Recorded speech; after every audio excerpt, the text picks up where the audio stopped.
What's up, it's Cairo. Welcome back to the channel. We're in Mythic doing standard best of one. This is a new brew here, using a lot of cards from the Brothers War, the recent set on MTG Arena and Magic the Gathering in general. I'll do a quick deck breakdown here because a lot of these cards are new. There's a deck list below. Thank you very, very much for hitting the thumbs up and subscribing. I could not do this without you. Helps the channel, helps me to bring more content. So thank you very, very much. So here we go before we get into the games. 4 Bushwhack, new uncommon from the Brothers War. 1 green. You can either search your land or search your library for a basic land card, reveal it, put it into your hand, or you can fight something. Sorcery speed.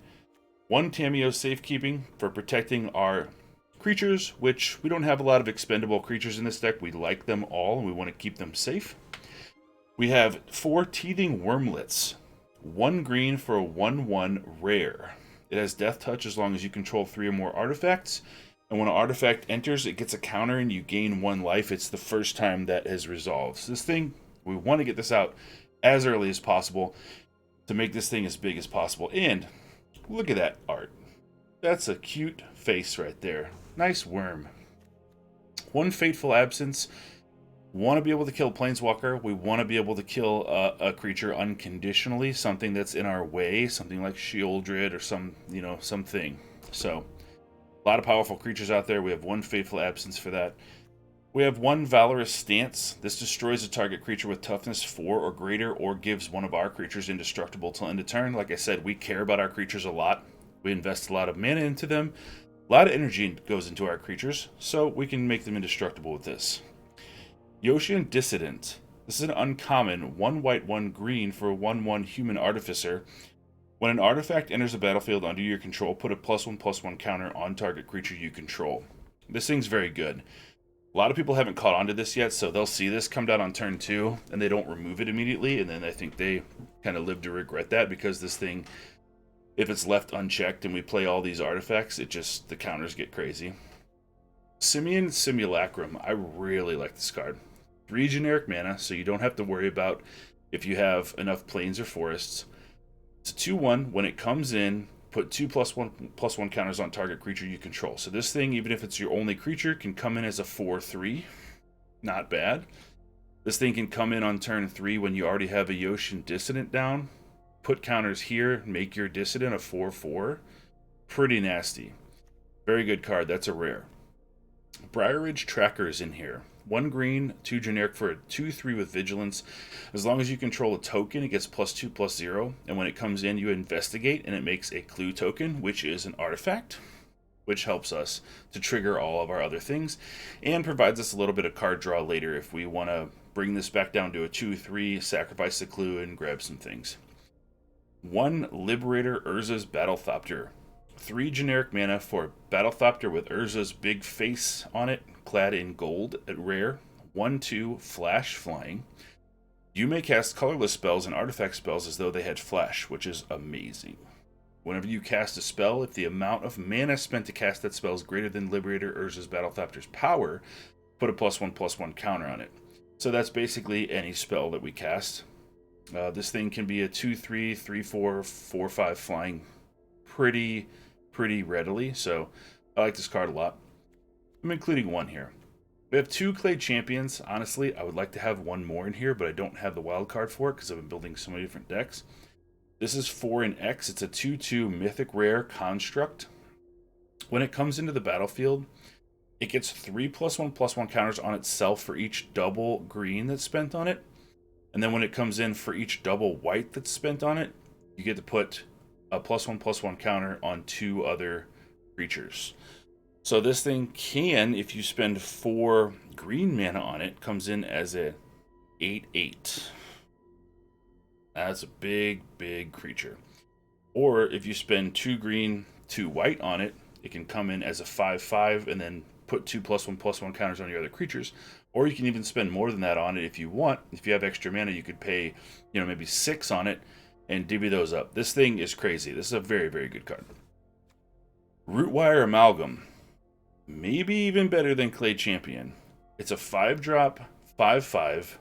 You can pay 2 green, 3 generic, sacrifice it at sorcery speed. Create an XX colorless golem artifact creature token where X is 3 times its power. So if you cast this for 5 and it doesn't have any counters on it, it's a 15/15 haste. Does not have trample, so make sure you keep that in mind. If they have a little 1/1 chump blocker or something, it's not going to be able to like end the game immediately. But if they have an empty board and they're tapped out or something, you can just slam with this thing. You can also prototype this for 1 green, 1 generic for a 2/3, meaning that if you don't have any counters on it and you tap 5 to sack it, it still is a 6/6 golem creature. So this is good. This is a good 2-drop. Love this card. 3 Combat Threshers. It's a 7-drop 3/3 double strike. When it enters the battlefield, draw a card. Usually we're going to be doing this for its prototype cost at 1 white, 2 generic for a 1/1 double strike. This is a very good place to put your counters from Yoshi and Dissident or from your Clay Champion, because if you get this thing up to, you know, you prototype it in for 3, draw a card, get it up to a 2/2 or a 3/3 double strike, it can swing and be very good. Also replaces itself with card draw, which we sorely need. The max big thing on our curve is Brilliant Restoration. Tried this a little bit in Neon Dynasty. There weren't that many good artifact creatures. There's a lot of equipments and stuff, and it didn't really feel like it had a home, but it feels right at home here. This is 4 white, 3 generic, sorcery. Return all artifact and enchantment cards from your graveyard to the battlefield. And as you can see, we have a lot of artifacts. So the cool thing about Brilliant Restoration is, say that you bring in Rootwire Amalgam for the prototype cost of 1 green, 1 generic for a 2/3. You trade it off with something, goes to the graveyard.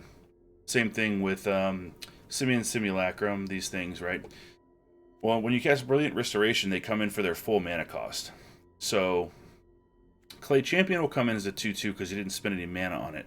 But Rootwire Amalgam comes in as a 5/5. And you have multiple of these.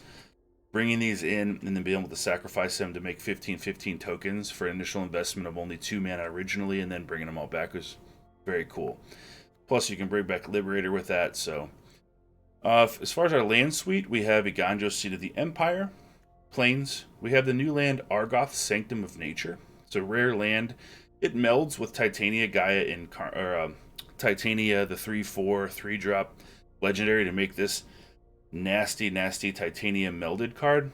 We don't run that. We're just running that simply because we want a land that makes bears in a meta without any man lands except for Mishra's Factory. This is really good. Being able to, if games stall out, tap 4 mana, make a bear on your turn and mill cards, not bad. I like Argoth a lot. We're running 1. Besieger Who Endures for taking care of artifacts, enchantments, or non-basic lands. We have Overgrown Farmland, the new Brushland reprint in Brothers War, the Pain Land to give us white and green mana, and Jetmir's Garden. We run 2, don't want too many tap lands, and we also have Hall of Tagsin. So this is kind of expensive. It adds colorless mana. You can also filter 1 mana of any color into another mana of any color. And if you tap 4 and tap it, you can create a tap Power Stone token. This comes into play if games stall out and you have a couple of Yoshi and Dissidents on the board. You can tap these, make a Power Stone token, and then all of a sudden you've got a couple counters to place other places. So, I like this deck a lot. Nobody's running it right now because it's a blue. Feel free to run it. I've had good luck with it in Mythic. I have not run it anywhere other than Mythic. And it's winning about 57-58% of the time right now. So really like it. Hope you have good luck with it. Thanks again for watching. Thanks for subscribing. Alright, we're going first. Teething Wormlet we can't play on turn 1 because we have a farmland, but we can play a Rootwire Amalgam turn 2 if we want to. So we'll keep it. We don't want to mulligan into a hand that doesn't have any lands or something. Actually, what we'll play the Dissident first.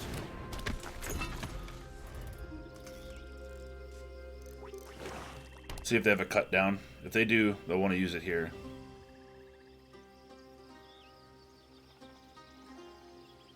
If we can draw into a untapped green source, that would be amazing. Oh man, that's very good. Okay, so we can keep up Tamio's safekeeping. Next turn, then we can play Teething Wormlet and Combat Thresher. So let's get this out here.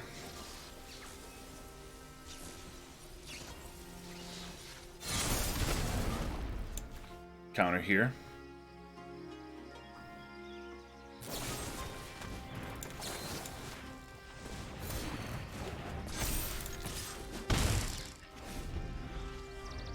Okay, let's see if we can snowball this into some power. Reckoner Raid, that doesn't bother us. We just don't want any more removal. That doesn't really bother me too much.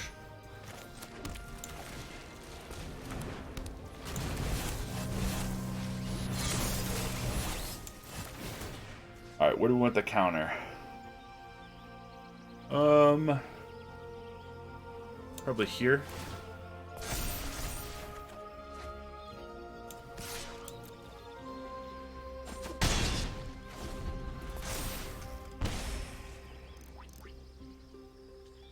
Next turn, we probably put it on the Combat Thresher with when we play the other Combat Thresher. And then our... Ooh, Gix. Alright.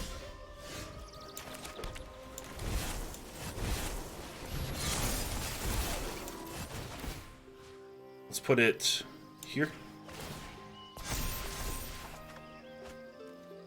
Wish we didn't draw so many lands. Let's go in with this. Let's go in with this. Let's go in with this.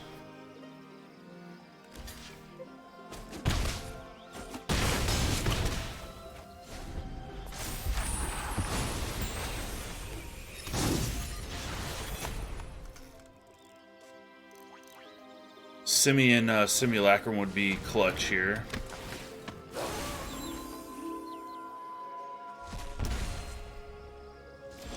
Out of the two Combat Threshers, we drew 2 lands.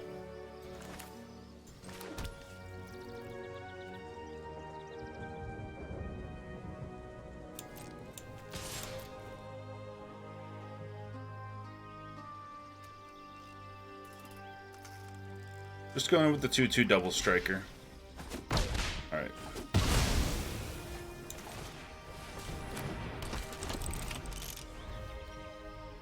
If they attack here with both, we're going to root wire Amalgam and try to do some craziness. Okay. So many lands.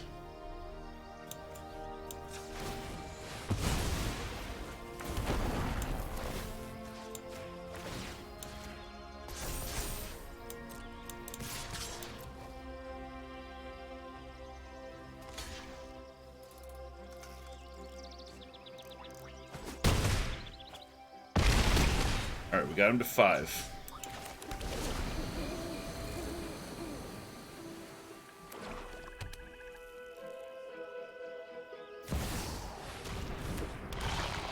Yep, that's a good one. We need another artifact. Another root wire. Pretty good. We can put it on our double striker. Go in for 9. 3 double strike. Maybe we go in with the other Yoshian Dissident too as a...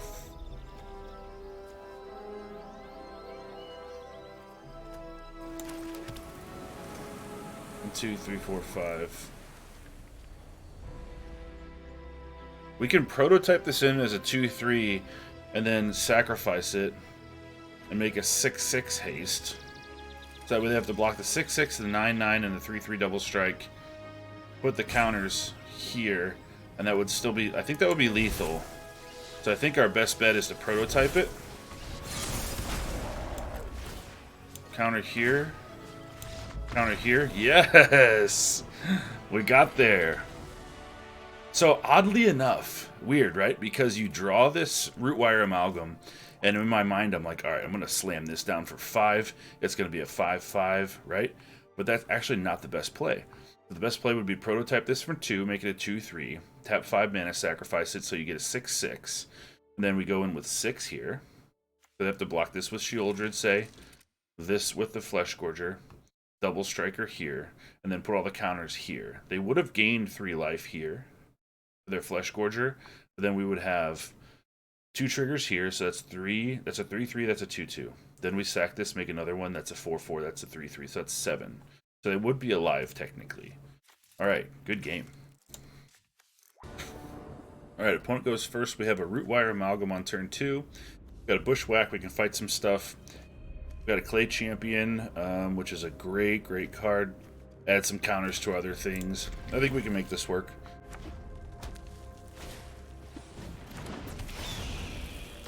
Okay.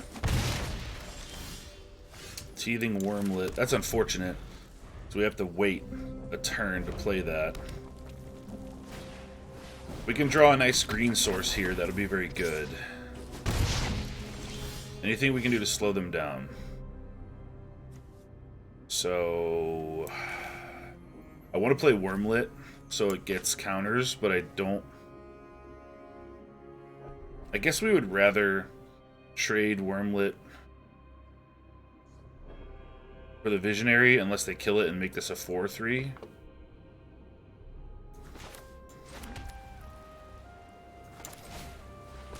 Alright, let's go with that. Unfortunate land being tapped, that really messed us up in terms of our curve out, but we'll see if they have the perfect curve or not. So the best thing for them to do here was to smoke this Wormlet out with a burn spell and make this a 4/3. Yeah. Well, that's kind of awkward, because if they do it to this, it's going to be a 4/3, but it's not going to be able to attack.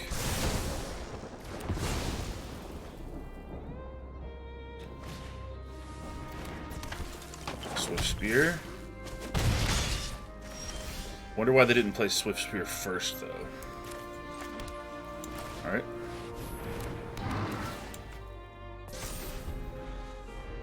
See if we can trade with this Volt Charge Berserker, try to stabilize this board, maybe with a Rootwire Amalgam and a Bushwhack to fight something next turn. Okay, we're going to fight that next turn. So they should attack with the 4/3. Or do we just, if we draw an untapped green source, we just go like Clay Champion, make it huge. Actually be a 5/5. Probably the best case scenario is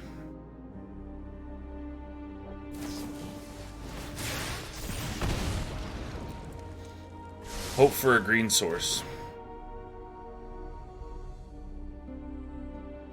Yeah, they've got to attack here, right?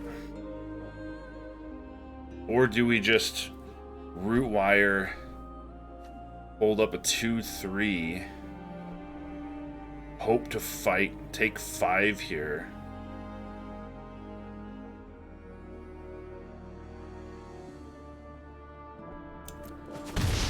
Alright, sometimes you gotta risk it. Green source. Wow.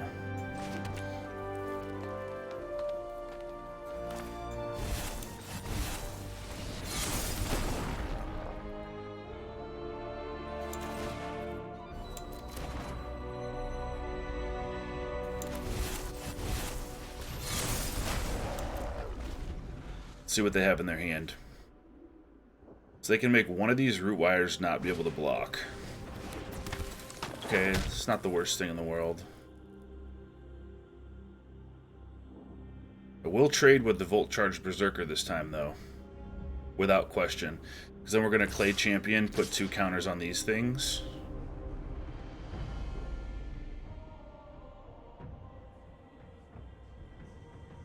If we draw another green source, we're going to fight Rada's Firebrand.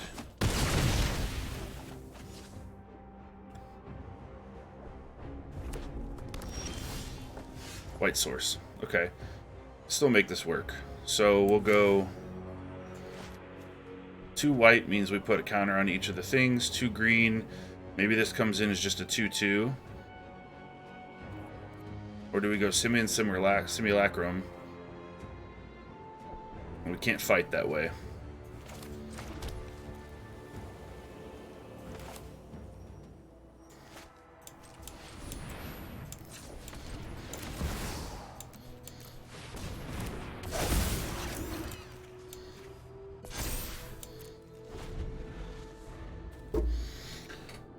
Gonna have to fight now, though.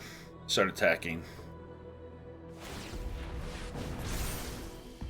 Okay. So they're gonna make our Clay Champion unable to block.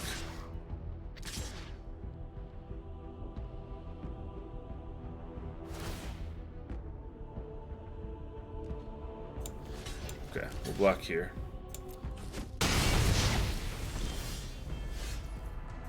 Simulacrum, white. colorless here.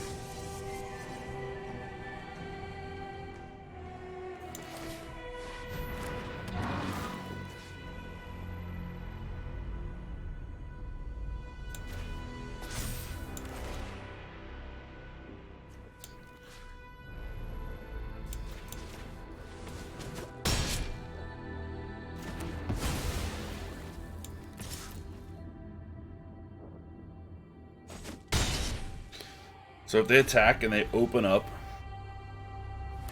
a position for us to sacrifice this clay champion, we're gonna do it.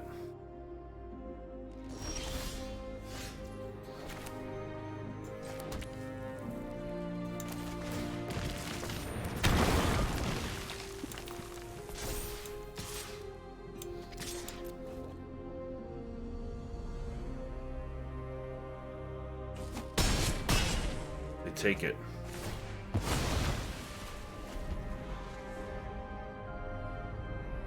What do they draw?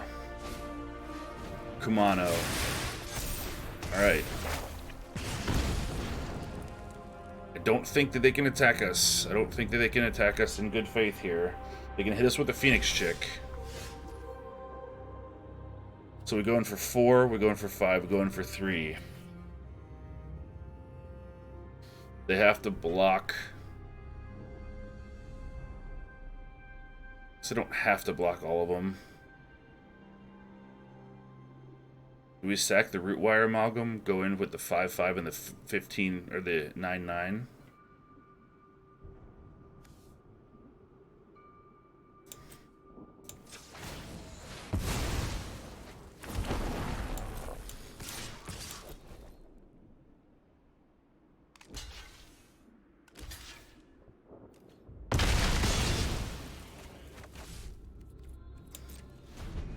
Leave one blocker if they have a hasty creature. Land. Good game. Alright. We got there, baby. We got there. Actually, no, that's just a bad taste. Let's just go. No fighting. Just go. Got there. SELESNYA artifacts. Brew. It's brew time. Alright, we're going first. Like our land situation here. Turn 2, Yoshin Dissident. Briar Ridge Tracker will trigger that with its clue token. We got Battlethopter too. Alright. Sounds good. Let's do it.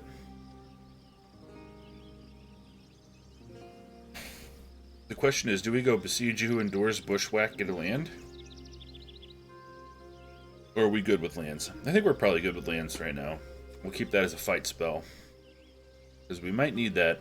We don't have a ton of removal in this deck. This is basically like storm out your stuff, make them big, and attack their face until they die, and then remove one thing here or there by fighting.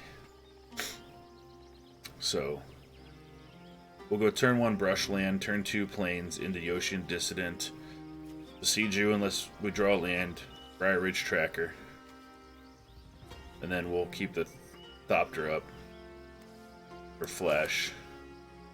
I like this Thopter. It's just literally a Thopter with Urza's head on top of it. Just shows you what an egomaniac Urza actually is.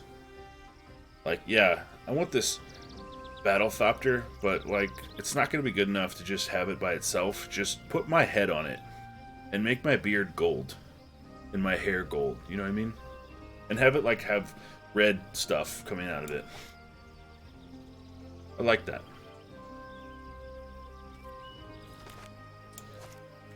With the exception of Briar Ridge Tracker, we have all new cards in here. Our opponent is apparently taking a break or whatever. Alright, we're good. Let's go.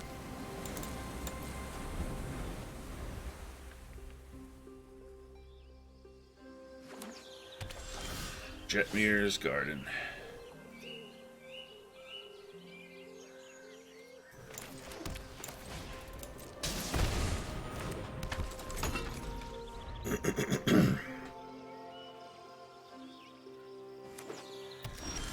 Tap the Jetmir's Garden. Alright, so then we'll take this opportunity. Try to grow our stuff.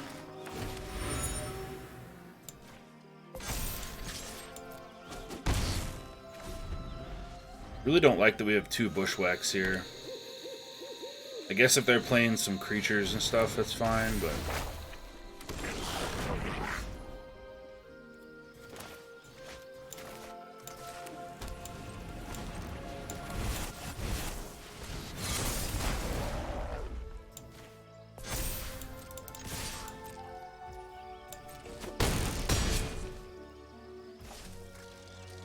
Do we grab a land with the bushwhack?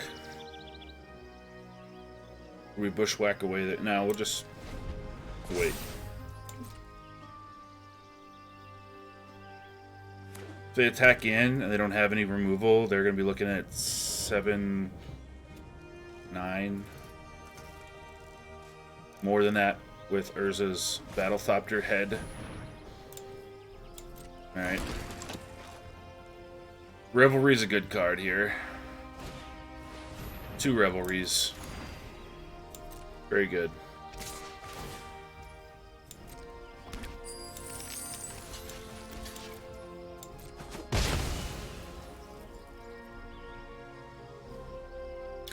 I know the Briarridge Tracker will go down in power, but we need the cards.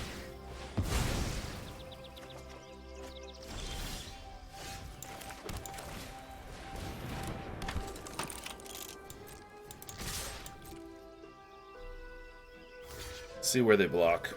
Alright. Now we flash you in. Put some counters where they didn't block.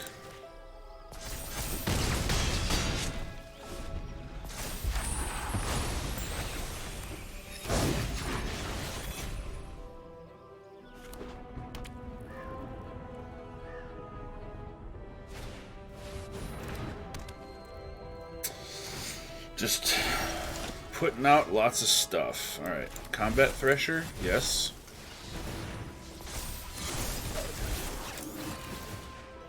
Let's go 1 on the flyer.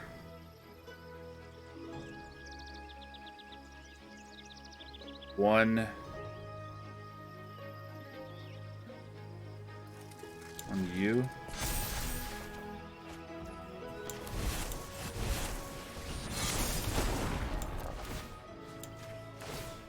Gear. Gear.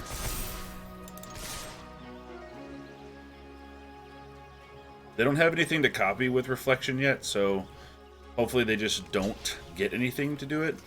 Otherwise I would have bushwhacked that, but the opportunity arose to get a bunch of counters with another Rootwire Amalgam. If we eliminate their blockers, we could potentially transform these amalgams into big hasty things.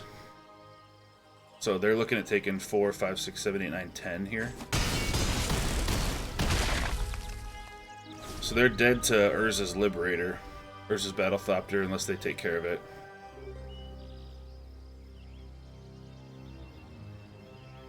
That was that was kind of nasty. Playing the Combat Thresher for 3, having 2 open mana, and drawing a Rootwire Amalgam. Getting a total of 4 +1/+1 counters off these Dissidents. That worked out pretty well. And we do have 2 removal spells in our hand for anything that they could play other than a Sanctuary Warden or something huge, which if they had it, they would have played it by now. So I don't know what they have in their hand that they could play and copy. Nothing. Yes. That's what I'm talking about. Critical mass, baby. We're going first. Amalgam on turn 2. Oh, Brilliant Restoration in the opening hand. We do have a lot of white, though. We have all the white we need to cast it. So that means that kind of motivates us to trade, get a bunch of stuff in the graveyard, and try to bring them back. I don't know if I would keep this hand normally, but for the video, yeah. I'm going to try to keep it. So let's do this thing. Let's load up with a couple of amalgams. Trade them off if we have to. Start trading other artifacts that we get, and then just try to smash this out later.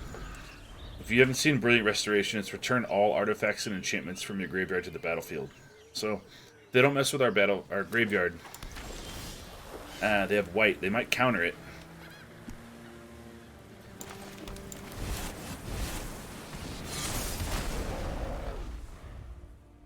We're gonna try. We're gonna try. Haven't gone up against blue-white yet. This could also be soldiers, because Azorius soldiers is a thing now.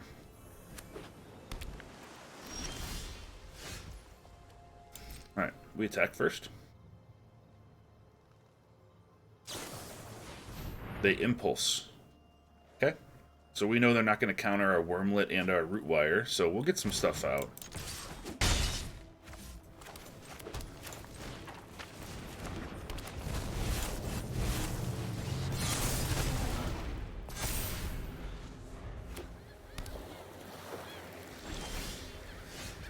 I wonder if we get to make them board wipe us and then cast Brilliant Restoration. We need 7 for that, though. No board wipe yet.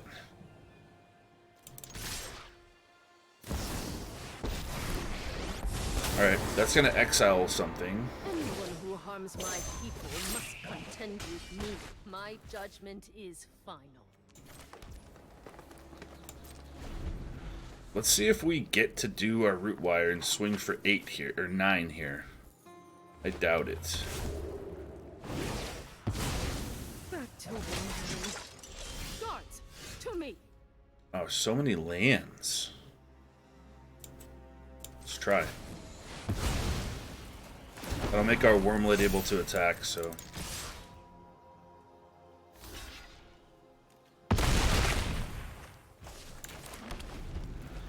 Okay. 4, 5, 6, 7. So if they wipe the board here and they don't have a counter spell, they exile them all. Unfortunate. Alright, let's go Briarridge Tracker then.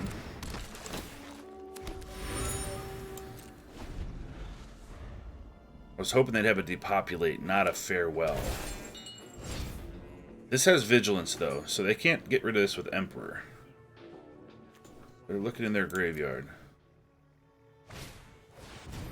What is the future? Shuffle 4, look at the top 4 cards, put those in your... one of those in your hand, okay?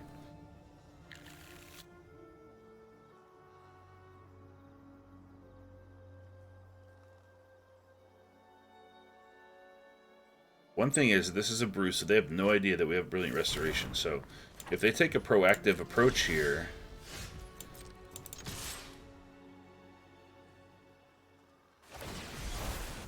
Okay.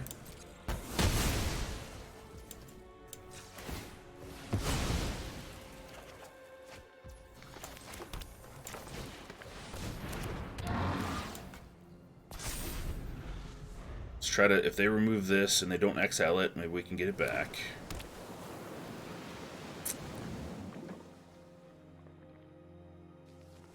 Maybe they hit it with a Fateful Absence. That would be great. Firestorm. Okay.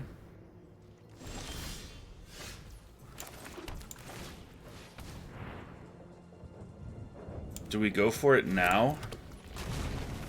Or do they have a counter spell? No, let's just go for the Simulacrum.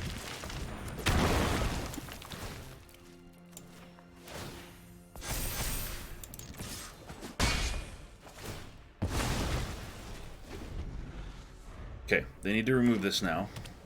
We've made that clear.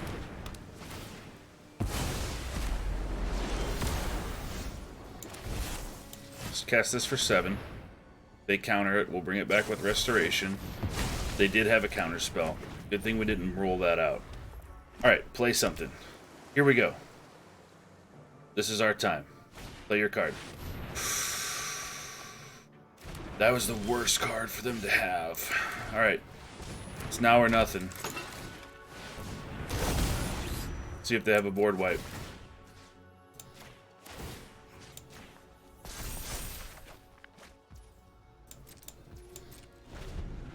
Did you draw a board wipe in those 7 cards? I'm sure that you did.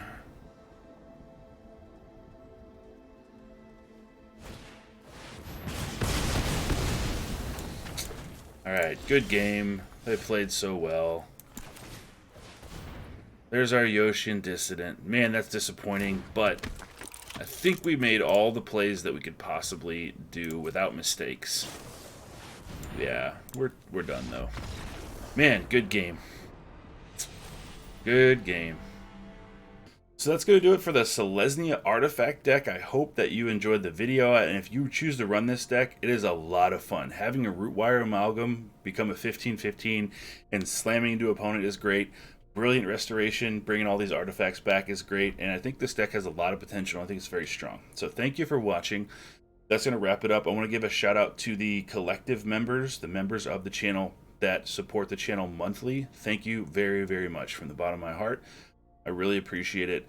Helps me to support the channel and, you know, grow the channel to eventually that long-term goal of maybe doing this full-time. So Taylor Belcher, Bruno, Eli K, Country Fried from the channel It Resolves on YouTube, Ben Garcia, and Benjamin Clay. Thank you so, so much for your monthly membership. And if you're interested in doing that, no pressure whatsoever. But you can click the join button below if you're already a subscriber. And if you're not, thanks for subscribing. See you next time.